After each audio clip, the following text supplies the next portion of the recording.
In 2016, there was a deadly terrorist attack at the Brussels airport in Belgium where 32 people from around the world were killed, as well as over 300 injured. But my next guest is one of the survivors. I'm Beatrice.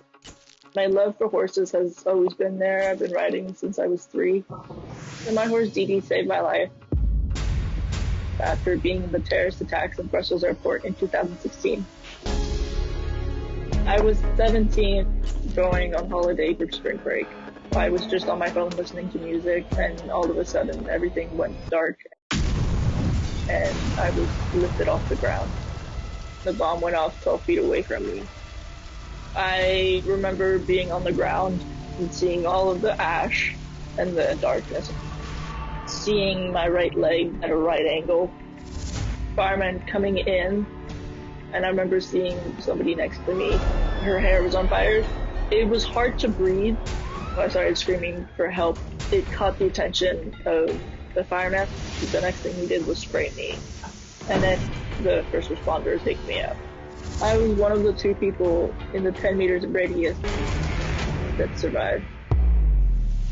I was helicoptered out to the military hospital and then straight away into the OR for a 7-hour surgery. I had 2 surgeons on my legs and 2 surgeons on the upper side of my body, repaired shrapnel holes in my diaphragm, stomach, lung. They had to remove the spleen entirely because it was shredded. The doctors were able to save my life, but unfortunately weren't able to save my legs. Both my legs were amputated below the knee at about 10 centimeters. I was in the ICU for about 4 months. I was depressed. I was crying every day. I didn't know what I was going to do with my life. Mom had the idea to bring our dog to the hospital, but unfortunately he didn't recognize me. That hurt. And Mom came up and said, "There's a surprise for you in the parking lot." I just wanted to go back to bed and just wallow in my sadness. Unbeknownst to me, my mom had figured out how to get my horse Dee Dee to the hospital and into the parking lot. I said, "Where's my chair?"